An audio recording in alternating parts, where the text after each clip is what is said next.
Assalamualaikum warahmatullahi wabarakatuh. Perkenalkan nama saya Regen Ananda Rahman dengan NIM 13022 13117 dari kelas SE 4503. Di sini saya akan mempresentasikan hasil penelitian saya yaitu dengan judul Usability Testing menggunakan sistem Usability Scale pada sistem OKTM Web Service.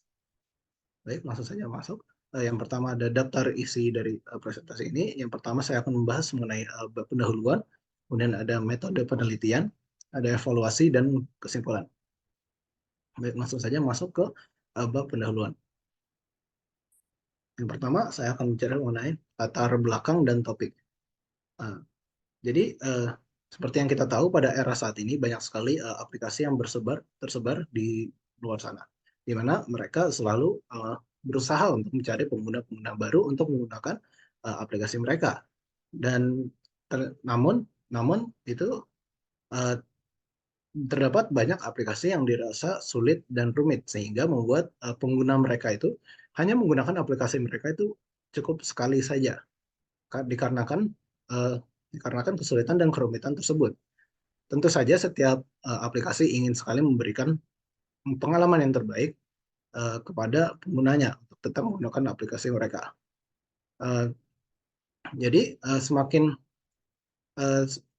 dengan jika pengguna tersebut merasa mudah atau efisien ketika menggunakan aplikasi tersebut, maka itu bisa dibilang tingkat kebergunaan atau yang sering kita kenali dengan nama usability, itu berarti tingkat usability aplikasi tersebut bagus sehingga mereka itu merasa termotivasi ketika menggunakan aplikasi tersebut. Baik, di sini saya akan menjelaskan mengenai OKTM Web Service. Jadi OKTM Web Service ini salah satu aplikasi yang muncul yang sedang dikembangkan saat ini oleh para mahasiswa dari S1 Rekayasa Perangkat Lunak, mahasiswa semester 6 dari Telkom University. Jadi OKTM Web Service ini merupakan website yang digunakan yang diciptakan untuk mendigitalisasikan proses pengajuan, perbaikan, dan penggantian KTM. Namun berdasarkan wawancara dari para pengembang dari OKTM Web Service sendiri, aplikasi ini masih berada pada tahap pengujian dan mereka sebelumnya sudah pernah melakukan pengujian terhadap kebergunaannya atau yang disebut sebagai usability testing. Namun hasil dari usability testing tersebut yang dihitung menggunakan metode user questionnaire itu kurang reliable bagi mereka dan feedback yang didapatkan juga sangat sedikit sehingga para pengembangnya itu merasa bingung ketika memutuskan untuk apakah aplikasi ini perlu dilakukan perbaikan, namun feedbacknya sangat sedikit, dan juga apakah website ini bisa untuk dideploy. Baik, saya akan bahas mengenai tujuan dari penelitian ini, yaitu untuk melakukan usability testing ulang pada OKTM Web Service sendiri, karena dirasa pada testing tersebut sangat krusial untuk menentukan keputusan dari para pengembang OKTM Web Service, apakah perlu dievaluasi atau sudah bisa diupload atau diunggah atau di-deploy. Kemudian tujuan lainnya yaitu mengevaluasi usability testing, mengevaluasi tingkat usability-nya menggunakan metode baru yaitu SUS atau System Usability Scale, karena SUS sendiri dikenal sebagai solusi yang cepat dan murah, dan itu juga cocok untuk para pengembang OKTM Web Service sekarang yang membutuhkan solusi cepat karena waktunya yang sangat terbatas. Sehingga dengan metode SOS juga yang cepat dan murah ini bisa mendapatkan skor yang lebih terstandarisasi daripada pengujian mereka yang sebelumnya. Kemudian selain itu akan mencari feedback yang lebih banyak dari pengujian sebelumnya. Yang pengujian sebelumnya itu berdasarkan dari dokumen SKPL mereka, itu hanya 3 feedback yang didapatkan oleh mereka. Dan itu feedback tersebut masih terbilang pada satu hal yang sama gitu. Dan di sini tujuan dari pengujiannya adalah mendapatkan feedback yang lebih banyak, dan targetnya itu sekitar 6 atau 2 kali lipat dari yang sebelumnya. Baik, langsung masuk ke metode penelitiannya. Di sini saya akan menjelaskan mengenai alur penelitian usability testingnya. Yang pertama ada menyiapkan pengujiannya, yang dimana di sini peneliti akan bekerja sama dengan para pengembang untuk menyiapkan aplikasi untuk diuji. Kemudian kemudian peneliti menyiapkan dokumen yang diperlukan uh, seperti test suite dan uh, dan pertanyaan untuk evaluasinya. Kemudian menyiapkan strateginya seperti apakah dilakukan secara offline atau online, kemudian menyiapkan Google Meet atau Zoom dan lain sebagainya untuk keperluan bertemu dengan partisipan. Kemudian lanjut ke tahap merekrut partisipan. Di sini peneliti akan mencari partisipan berupa uh, beberapa orang mahasiswa dengan target minimal 5 pada semester apapun. Kemudian akan membuat janji temu untuk melakukan pengujian tersebut. Kemudian setelah hari melaksanakan pengujian yang dilakukan pada rentang waktu 1 minggu, di situ para partisipan akan diberikan task untuk menguji aplikasi tersebut.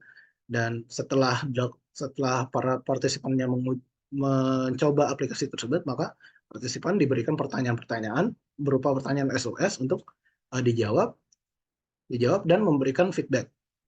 Perbedaannya dengan pengujian sebelumnya, feedback itu bukan lagi berupa jawaban opsional, namun merupakan jawaban yang wajib diberikan. Kemudian lanjut ke setelah semua pengujiannya selesai, maka akan dianalisis hasilnya dengan melakukan perhitungan SOS. Dan semua feedbacknya dikumpulkan, kemudian seluruh hasilnya akan dilaporkan melalui tahap melaporkan hasil pengujian kepada para pengembang untuk mereka menentukan langkah lebih lanjutnya. Kemudian ada sistem usability scale itu sendiri. Yang ini akan menjadi metode untuk menilai dari usability aplikasi tersebut. Di mana sistem usability scale sendiri itu sudah menyediakan template pertanyaan, di mana ada 10 pertanyaan, kemudian ada 5 jawaban dengan skala 1 sampai dengan 5, dengan sangat tidak setuju itu 1, tidak setuju itu 2, netral 3, setuju 4, dan sangat setuju itu 5. Nah, nantinya ini akan diberikan kepada para partisipan setelah mereka mencoba aplikasinya. Dan penilaiannya itu sendiri seperti ini, di mana setiap jawaban ganjil, pertanyaan ganjil, itu skornya akan dikurangi 1. Sedangkan untuk setiap pertanyaan genap, itu akan mengurangi nilai 5, di mana 5 dikurang dengan jawaban dari pertanyaan genap tersebut. Kemudian seluruhnya dijumlahkan dan dikali 2,5 sehingga mendapatkan skor SUS. Di mana nantinya karena partisipannya itu ada banyak, ada dengan minimal 5 itu semuanya satu persatu akan dicari skor SUS, kemudian dihitung rata-rata dari skor SUS tersebut sehingga mendapatkan skor akhir SUS yang akan menjadi penentunya di penentuan kategori ini. Di mana kategorinya tersendiri ada not acceptable, marginal, dan acceptable. Not acceptable artinya aplikasi tersebut tidak layak untuk diunggah atau dideploy karena masih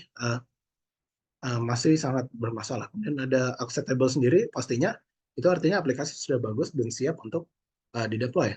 Namun untuk marginal sendiri itu tengah-tengahnya yaitu tidaklah buruk, namun tidak juga baik.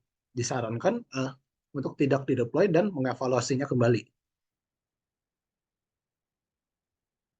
Baik, langsung masuk ke bab evaluasi, di mana di sini akan menjelaskan mengenai evaluasi dari hasil pengujiannya. Di mana di sini didapatkan skor respondennya. Skor responden di sini bisa dilihat terdapat 5 responden yang menjawabnya, dan seluruh jawaban tersebut dikumpulkan dalam satu tabel ini. Kemudian ada feedback tersendiri dari para responden, seperti bisa dilihat di sini terdapat 7 feedback dan semuanya itu mengacu pada user interface-nya sendiri atau desain website-nya sendiri dari OKTM Web Service, di mana seperti elemen yang terlalu besar dan ini inkonsistensi pada desain dan beberapa elemen yang dirasa masih kurang. Nah, dan seluruh feedback ini juga akan diberikan kepada para pengembang untuk gambaran mereka evaluasi dari produk mereka.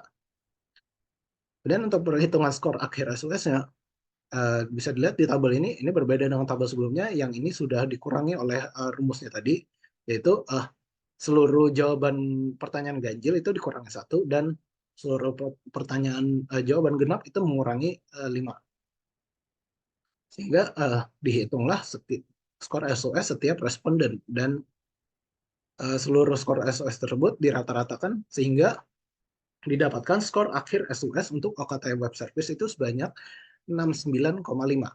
Yang dari kita lihat dari kategorinya itu, grafik kategorinya 69,5 termasuk kategori marginal. Rata-rata dari kebanyakan aplikasi itu memiliki skor SOS sebanyak 68, dan 69,5 ini artinya mendekati dan lebih sedikit dari 69,5 yang artinya sudah cukup bagus. Namun karena ini merupakan kategori marginal, mungkin para pengembang itu perlu mengevaluasi kembali aplikasi tersebut, dan karena dirasa mungkin para para para partisipan itu merasa stres ataupun masih merasa tidak nyaman dalam menggunakan aplikasi tersebut. Baik, langsung masuk ke kesimpulan. Tujuan penelitian yaitu untuk mendapatkan skor usability yang lebih terstandarisasi dan feedback yang lebih banyak telah terpenuhi dengan penggunaan metode SOS. Itu skor SOS-nya sendiri yaitu 69,5 dengan kategori marginal. Seperti yang saya sebutkan tadi, kategori marginal artinya para pengguna masih merasa kurang nyaman menggunakan aplikasi ataupun kurang termotivasi untuk menggunakan aplikasi. Dengan feedback yang kita lihat tadi, itu semuanya mengacu pada desain dari website itu tersendiri. Kemudian feedback yang didapatkan juga lebih banyak dari pengujian sebelumnya, di mana target minimal kita adalah 6, di sini peneliti mendapatkan 7 feedback. Seluruh evaluasi tersebut akan diberikan kepada seluruh evaluasi tersebut diberikan kepada tim pengembang untuk mereka membuat keputusan untuk mengevaluasi aplikasi tersebut atau bisa mendeploynya.